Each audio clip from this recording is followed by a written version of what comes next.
les présidents, mesdames et messieurs, tout protocole observé, combattantes et combattants, chers compatriotes, nous sommes rassemblés ce jour pour commémorer l'avènement du multipartisme, du pluralisme syndical et de la liberté de la presse obtenue de haute lutte par notre peuple voici exactement 27 ans.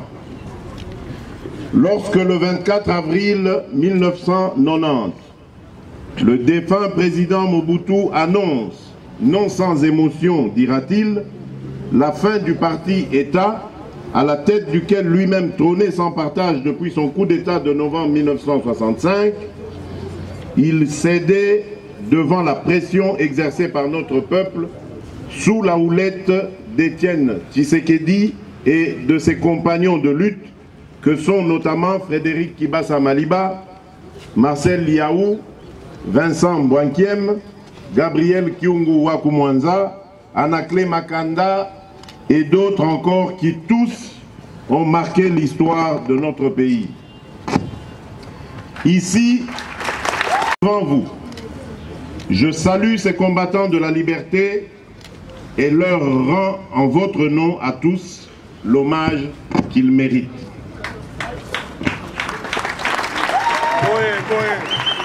Le 90 est devenu ainsi l'une des dates marquantes de l'histoire de la lutte glorieuse de notre peuple pour la conquête de sa dignité et des libertés fondamentales. Depuis cette date, les Congolais n'ont cessé de se battre avec détermination contre les tentatives répétées de remettre en cause le nouvel ordre démocratique issu de la victoire du 24 avril 1990 par ceux qui se sont succédés au pouvoir dans notre pays depuis lors. De la conférence nationale souveraine à ce jour, des milliers de nos compatriotes ont payé de leur sang la défense des acquis démocratiques. Chers compatriotes, au nom de tous les Congolais, je pense à tous nos héros, à tous nos martyrs, tombés au champ d'honneur pour que vive à jamais la démocratie, l'état de droit, les libertés publiques, le respect des droits humains et le progrès social dans notre cher, beau et grand pays, la République démocratique du Congo.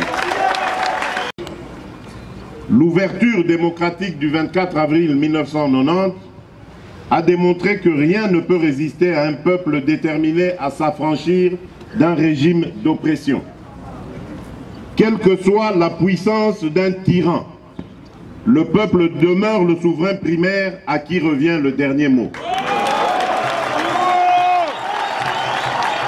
Quelle que soit la puissance d'un tyran, le peuple demeure le souverain primaire à qui revient le dernier mot. À toutes leurs familles avec lesquelles le rassemblement partage la même douleur. En leur mémoire, je vous demande de bien vouloir vous lever pour observer un moment de silence. Messieurs, la première estocade tendant à briser l'espoir né le 24 avril 1990 venait du défunt maréchal Mobutu lui-même. En effet, en lieu et place du multipartisme intégral et digne de ce nom, le régime inonde l'échiquier politique comme mécanisme de conservation du pouvoir, des partis nourris à ses mamelles et travestit ainsi la noblesse de cette démocratie naissante. Comme il fallait s'y attendre, ces manœuvres politiciennes qui privaient le peuple de sa victoire pacifique vont notamment exacerber des luttes armées anciennes et nouvelles, dégénérant en ce qui a été qualifié de première guerre mondiale d'Afrique. Millions de morts en 10 ans. Certes, le maréchal Mobutu défunt a été chassé, mais en réalité, un groupe politico-militaire surgi de nulle part s'est accaparé du pouvoir, conduisant le pays à une partition de fait sur fond d'une instabilité généralisée et d'une situation économique et sociale catastrophique. Chers compatriotes, fort heureusement, rattrapés sans doute par l'esprit du 24 avril 1990 et appuyés par les partenaires extérieurs, la classe politique et la société civile vont se retrouver en dialogue intercongolais à Sun City. À ce forum, les Congolais poursuivent 3 objectifs. Réaliser la réunification du pays, lui assurer une stabilité politique et lui garantir l'alternance démocratique de manière à placer définitivement la République sur le chemin du progrès. Républicain dûment coulé dans la Constitution de février 2006, approuvé par référendum par une large majorité de la population. Au terme de ce pacte, il est stipulé que le mandat du président de la République est de 5 ans, renouvelable une seule fois. Clairement un bail octroyé par le peuple propriétaire des lieux, dont la durée est de 5 ans minimum et de 10 ans maximum, pour que nul ne soit tenté de n'y déroger. Cette disposition est verrouillée dans notre Constitution en son article 220. Chers compatriotes, se doter des règles est une chose. En faire un usage conforme à sa lettre et à son esprit en est une autre.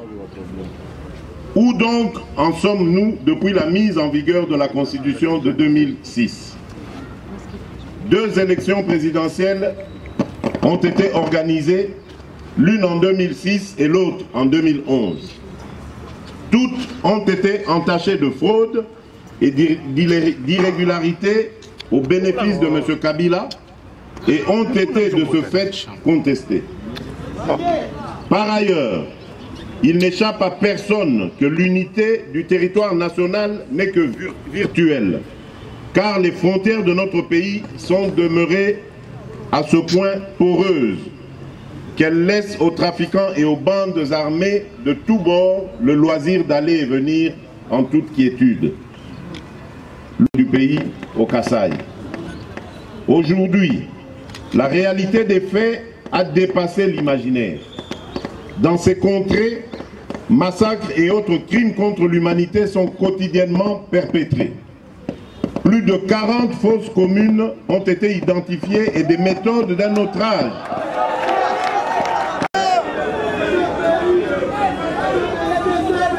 Plus de 40 fosses communes ont été identifiées et des méthodes d'un autre âge ont été utilisées pour sacrifier des vies humaines au vu et au su du monde entier. Ainsi, à l'horreur s'est rajouté l'opprobre pour notre pays, manifestement devenu, depuis l'avènement de Joseph Kabila, un non-État. Comment de telles ignominies peuvent-elles se commettre et faire et rester impunies? Le rassemblement exige au gouvernement des explications ainsi qu'une enquête indépendante internationale. Extrême gravité des atrocités que je viens de mentionner, je vous demande une fois de plus de vous lever pour observer un moment de silence en mémoire de nos victimes. Des écoles sans bancs, sans manuel scolaire, gratuité de l'enseignement non assuré, des enseignants sous-payés et des hôpitaux sans subsides devenus des mouroirs. Les entreprises, après un moment de reprise, sont aujourd'hui pour la plupart à l'arrêt. Et aucun investisseur, national ou étranger, n'ose plus s'aventurer en dans une République démocratique du Congo, placée au bas du tableau du classement mondial dans le rapport 2017 de Doing Business. Au Congo de Kabila, les chefs de famille, pères et mères, vivent d'expédients, puisque privés d'emploi, mais tentent malgré tout de rester dignes. Qu'ont donc fait les Congolais pour vivre dans un pays pourtant béni de Dieu, mais sans accès régulier ni à l'électricité ni à l'eau potable, et sans dispositif de prise en charge de santé. Où sont donc passés les 5 chantiers qui est quand même là depuis 2001 et réduit à ne refaire que le pavement de quelques routes à Kinshasa de surcroît, en laissant pour compte celle des dessertes agricoles pour y parader des chars de combat alors que l'État est incapable d'assurer la défense des frontières de la République sans la MONUSCO. Et le fameux franc congolais, monnaie de l'émergence, que devient-il? Même les taxis pousseurs préfèrent être payés en dollars. Quant au cadre macroéconomique dont la rigueur dans son encadrement allait faire le bonheur des Congolais, il a carrément disparu des radars. En dépit du fait que le pays dont il est à la tête est tué au pouvoir au terme de son second et dernier mandat constitutionnel, voulant à son tour porter la seconde estocade à l'esprit du 24 avril 1990 par la liquidation du pacte républicain. En effet, décider à briguer un 3e mandat alors que la Constitution le lui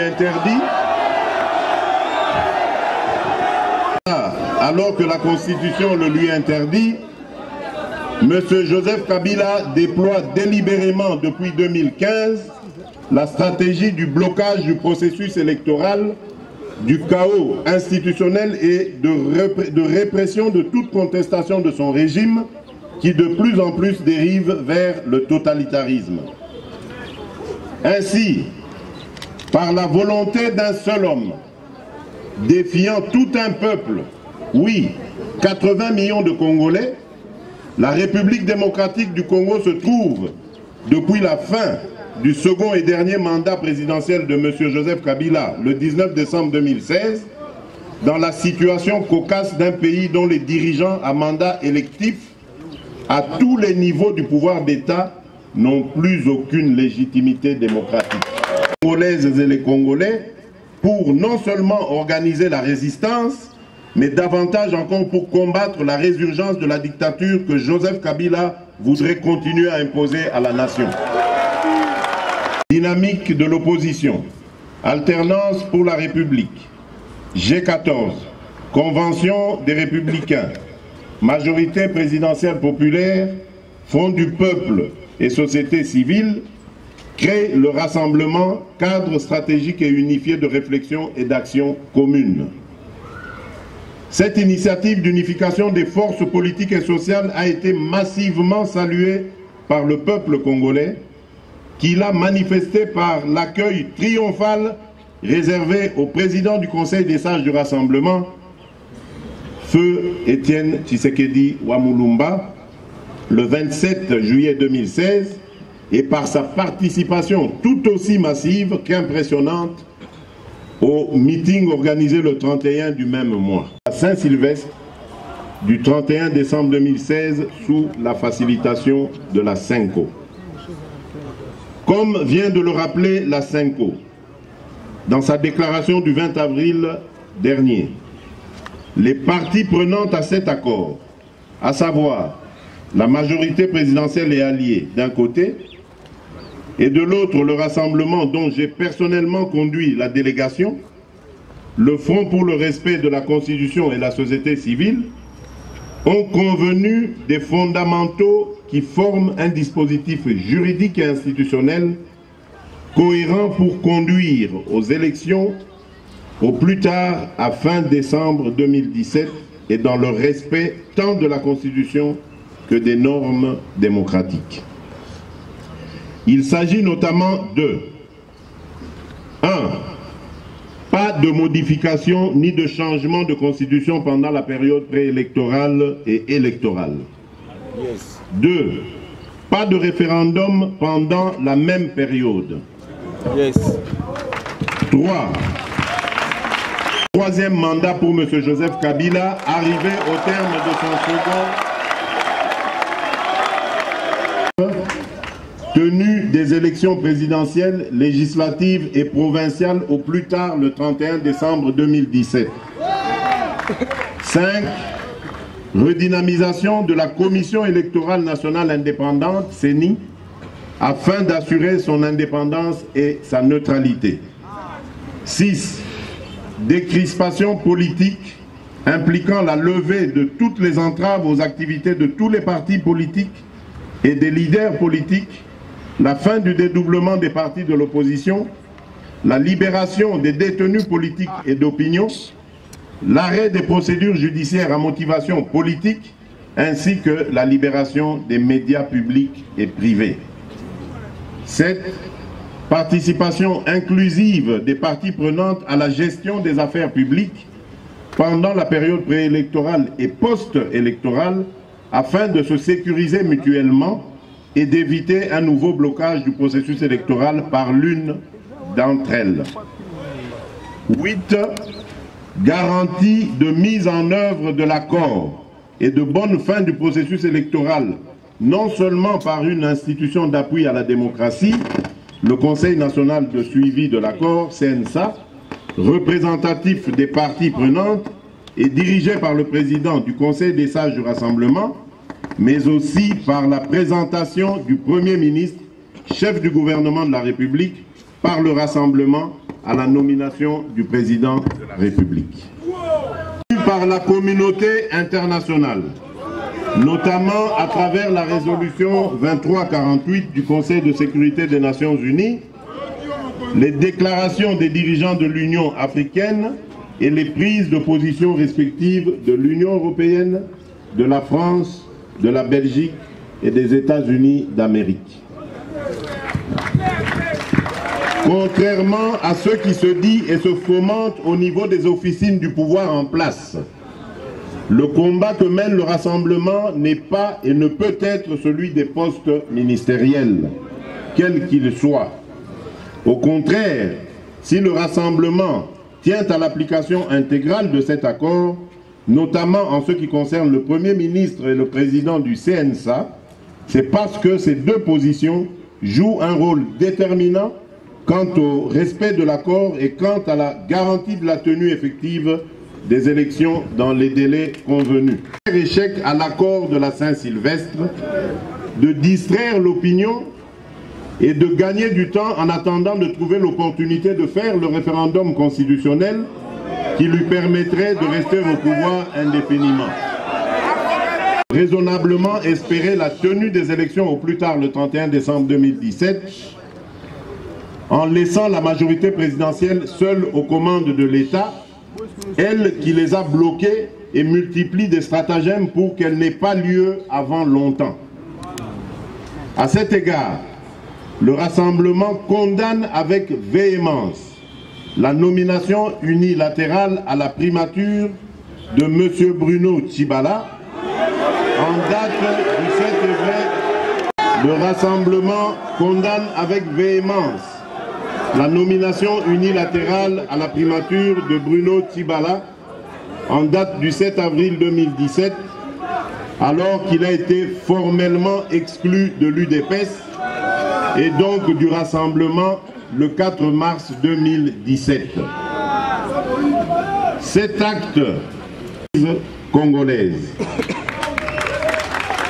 dans le même but, le Rassemblement reste disposé à rencontrer M. Joseph Kabila pour discuter des points restés pendants, à savoir la nomination du Premier ministre, la présidence du Conseil national du suivi de l'accord et la décrispation politique. Chers compatriotes, toute approche qui s'écarte de l'accord du 31 décembre 2016 ne fait que précipiter la RDC dans le chaos, programmé par le pouvoir et éloigne la perspective des élections au courant de cette année, unique solution démocratique et durable à la crise actuelle, fabriquée de toutes pièces par Joseph Kabila pour son confort personnel.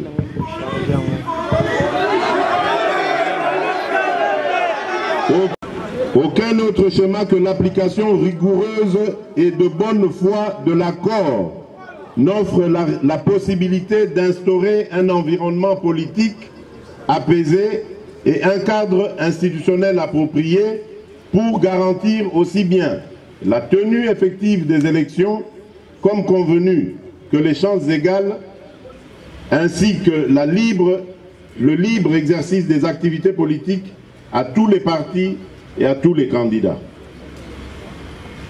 Tout en restant ouvert à la recherche d'une solution compatible avec ce qui précède.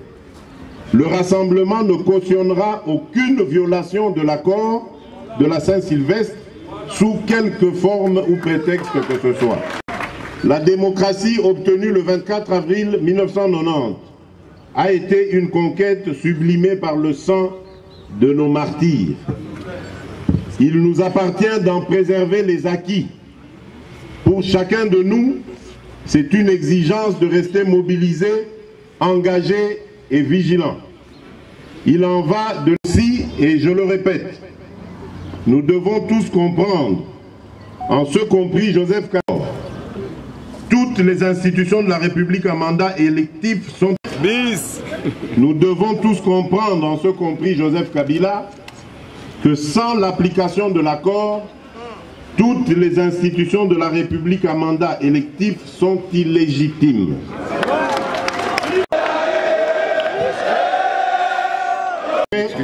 Pour observer le mot d'ordre qui sera donné en temps opportun,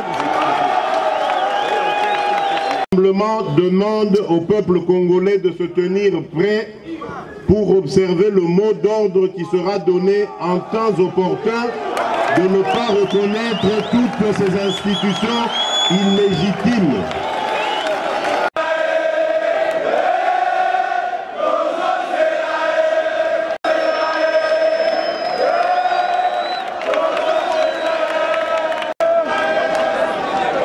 Par ma voix, le Rassemblement demande au peuple congolais de se tenir prêt pour observer le mot d'ordre qui sera donné en temps opportun, de ne pas reconnaître toutes ces institutions illégitimes.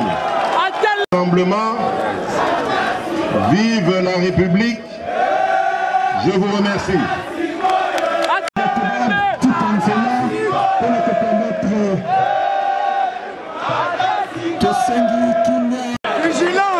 Likambo oyo na witi koloba na lokota ya lifalanse ezalaki nanu ne bandeli nasala rappel ya esika touti ebele ya ba oyo bazali kosakana na Kongo motuya ya mokolo wana te mokolo tozali lelo 24 avril oyo tozali kokomemore lelo le 24 avril 90. Le 24 avril 90, ezalaki victoire monene ya peuple congolais. À l'époque, bazalaki kobenga biso bazaïrois. Toutaki na boumbu ya 25 ans. Lelo tozana bandeko na biso ebele, badiomi esengeli biso nyonso to respecter yango. Accord wana tokopesa mot d'ordre po tobenga na ye. Na yebi te soki po na nzala ye, soki po na programme na positionnement